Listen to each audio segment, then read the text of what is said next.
A warm welcome to Diplomatic Channel. I am Amarachi Ubani.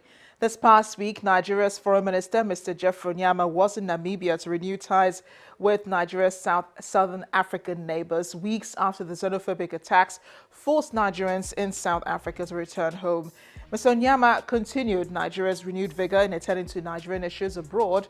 In Namibia, where he and his counterpart, the Namibian Minister of International Relations and Cooperation, Mrs. Netumbo Nandi-Ndaitwah, agreed to strengthen cooperation in a number of areas. We're talking a bit more about the visits to South Africa and Namibia in just a bit as we go out of the continent to the offensive launched by the Turkish government in a bid to clear a safe zone, it says, for civilians in northeast Syria as US troops pull out of the area. We'll look at the impact and what other stakeholders in the region think of what is going on. Plus, the latest on Brexit. Can the British Prime Minister pull off Brexit by October 31st? That's all coming up in a bit on Diplomatic Channel. First, a quick check on other discussions in diplomatic circles. Pakistan's Prime Minister Imran Khan says his country will do its utmost to enable talks between arch-regional rivals, Iran and Saudi Arabia, adding he will travel to Saudi Arabia this week.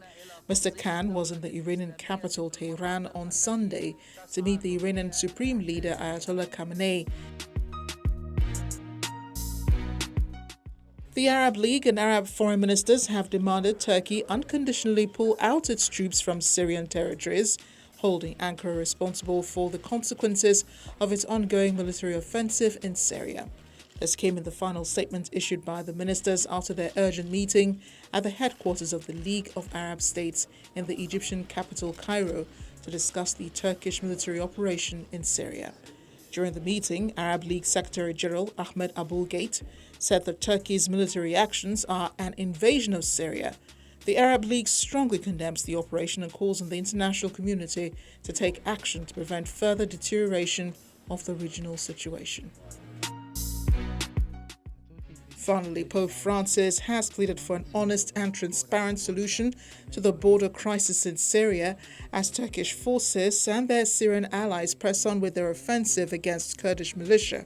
After a canonization ceremony in St. Peter's Square, Pope Francis expressed concern about the fate of people forced to abandon their homes because of military actions, including many Christians. The leader of the world's 1.3 billion Roman Catholics also expressed his closeness to Ecuador, where 5 people have been killed and nearly 1,000 wounded during protests after President Lenin Moreno slashed fuel subsidies as a key part of his bid to clean up the country's finances.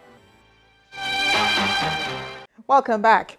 Nigeria's Minister of Foreign Affairs, Mr. Onyeama, is a busy man. 2 weeks ago, he joined President Muhammadu Buhari in that all-important meeting in South Africa, where again, Nigeria and South Africa signed a number of agreements strengthening ties in the hopes of avoiding another xenophobic attack in the country, especially targeted at Nigerians. And then the minister went on to Namibia last week, where Nigeria lifted the ban on visas to Namibians, which took effect in February this year, following reports of Namibia being anti-Nigerian. As a result of the visa ban by Nigeria, Air Namibia suspended flights to Nigeria in May. Well, Mr. Onyeama said on Tuesday that the country is gradually moving towards a visa on arrival regime as part of the policy of ease of doing business. Therefore, visa applications can be done online to facilitate this. He said, any Namibian wishing to obtain a visa to Nigeria can apply and will be considered as was the case in the past. Once the requirements are met satisfactorily, such a person will be issued a visa. Same applies to a Nigerian wishing to go to Namibia. During the meeting with his Namibian counterpart, Mrs. Nandi-Ndaitwah, they both agreed that any visa denial or deportation would not be stamped in the holder's passport. Also, consular meetings will be held quarterly to assess how things are progressing. He said over the years, Nigeria and Namibia have partnered through the Technical Aid Corps, a mechanism by which Nigeria sends out her brightest young professionals in various fields, medical, education, and so on, depending on the needs of the country for a period of time. He also said the partnership forged through the Joint Commission had the capacity to transform the lives of our people. I'm quoting him here, in the framework of the 2063 Agenda of the African Union and the 2030 Sustainable Development Goals of the UN. Ties between Nigeria and Namibia began on March 2nd, 1990, following Namibia's independence. While he was in Windhoek, my colleague Betty Dibia had a chat with the minister, Mr. Jeffrey Onyeama, on Nigeria's relations with her southern neighbors. Let's look at the South African issue. You've been commended, the government has been commended for the handling, the mature way it's handled the issue. What was the central message, the government was trying to pass with the handling of that issue? It was that quiet diplomacy can be extremely effective, and often is extremely effective. That it was about dialogue, but we needed it also to be very firm and be very clear of the objectives we wanted to attain. Okay. And from the response you got from the government of South Africa and all the agreements, going forward, what are the priority areas that you'll be working on? The early warning system, we need to put that in place, because this will then reassure Nigerians living in South Africa and visiting South Africa. So that's very important, and we'll work very hard on that to make that viable agreement and an effective agreement. But the trade agreements are also very, very important. And the council that has been set up to promote and monitor trade is really going to be extremely important, because there's real scope for trade between the two countries. The consular meetings that has been set up, the consular forum, is going to be very important, because that should change the narrative of Nigerians visiting South Africa and the way South Africans react to them. The security agreements, defense agreements, are going to be very important, including that with respect to the defense industry. Is clearly going to be also very, very important. How is the early warning system supposed to work out? I know 2 years ago we talked about it with you. Has something happened? Yes, something has happened. What was conceived originally, people added onto it. So the final product became a bit more complicated and more difficult for the South Africans to agree to. It didn't need to be that complicated. It's just a very, very simple idea of essentially the key components of both sides meeting regularly to share experience, share intelligence and concerns and act on them. So on the Nigerian side, you will have the High Commission, you will have the Consul General, you will have Nigerians or representatives of Nigerians in South Africa.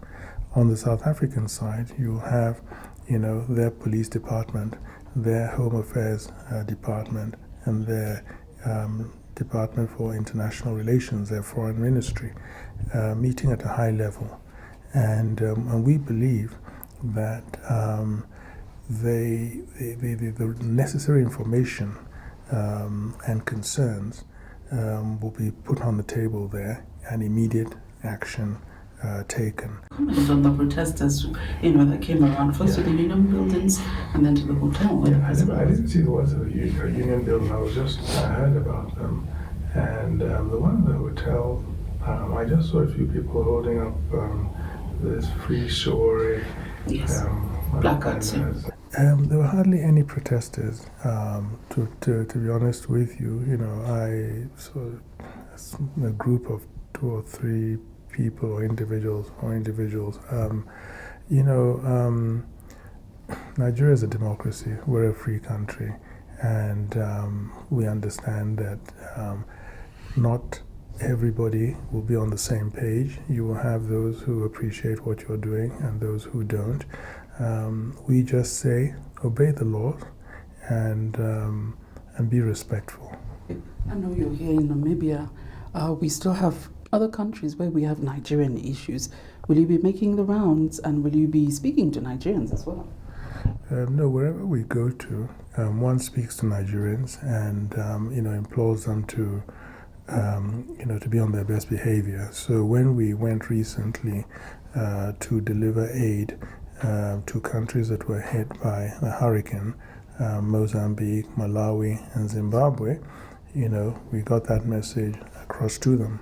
What's particularly heartening about Namibia is that there are no Nigerians in prison here. So that's good. So, I mean, it's not that we will make a conscious effort to visit countries just for that, but wherever we find ourselves, that's a message that we will get across. But here we had specific issues, between the Nigerian High Commission and the the Namibian government, in fact, and this led to the Nigerian High Commission stopping the issuance of visas to a category of Namibians, and on the grounds that there were Nigerians who were being deported who had valid, visas. So we've been able to address that, and we're going. The problem has been solved, so we're very happy about that. Both sides, you've agreed to have the Joint Commission for Cooperation next year. So you're going to take forward what's been discussed here already. What are the major areas? Yeah, well, the major areas is, of course, to have a joint commission meet next year, early next year, and we've more or less identified possible areas of cooperation. But now that we know that it's going to take place, in the not too distant future, the two sides will then have interministerial meetings, and then draw up the priority areas they want to focus on. And the Deputy Prime Minister made the point that often, rather than just having a whole slew of agreements, it's better to just have a few that you can manage and that you can focus on and you can implement well. There was once talk about having a refinery here for Nigerian crude. Is that still in the cards? Yes, apparently it's still on the cards. Yeah, and it's something that I believe that is still being discussed. Speaking of diplomatic relations, the German Unity Day was on October 3rd, a public holiday in Germany that commemorates the anniversary of German reunification in 1990, when the Federal Republic of Germany, that's West Germany, and the German Democratic Republic, East Germany, were unified, so that for the first time since 1945, there existed a single German state. The German consulate in Lagos celebrated the day on October 10th. They invited members of the diplomatic corps, German Nigerian business people, government officials, and even celebrities to celebrate with them at the consulate. Guests were treated to German snacks, drinks, desserts, and a mini concert by Nigerian songstress Simi. This year's celebration is particularly significant. It's the 30th anniversary of the fall of the Berlin Wall, the 100th anniversary of the famous German design school Bauhaus, and the 250th anniversary of the renowned German explorer Alexander von Humboldt. The German Consul General in Lagos, Dr. Stefan Stroman, who recently resumed appointments in Nigeria, addressed invited guests on reason for the celebration. Cities like Leipzig, Plauen, Rostock, and East Berlin went to the streets to protest the dictatorship of the inhuman communist regime, seeking democracy and freedom. This movement, together with an East German economy on the brink of bankruptcy and the political support not only from West Germany, but also from our allies in the West, and President Gorbachev in the former Soviet Union, led 11 months later to the reunified Germany. Many of us thought that the disappearance of the Iron Curtain would be the beginning of a new era leading to more freedom, democracy, and prosperity, not only for Germany or Europe, but all over the world. 3 decades after, we have to realize that is not God-given, but our joint responsibility. We have to join forces, building bridges, not only between governments, but between continents, countries, and their citizens. And we are proud to be here to build bridges with our host, the Nigerian people. reinforcing our community is what will take us forward, not emphasizing our differences. The events in East Germany in the autumn of 1989 demonstrated the power that people have when they take to the streets in peaceful protest and stand up for their democratic rights. Examples come to mind from all over around the world in which we can observe something similar today. This shows how important it is for us to stand up for democratic values, the protection of human rights, and a rule-based international order. Stay with us on Diplomatic Channel. Still to come, who benefits from the Turkish offensive north of Syria?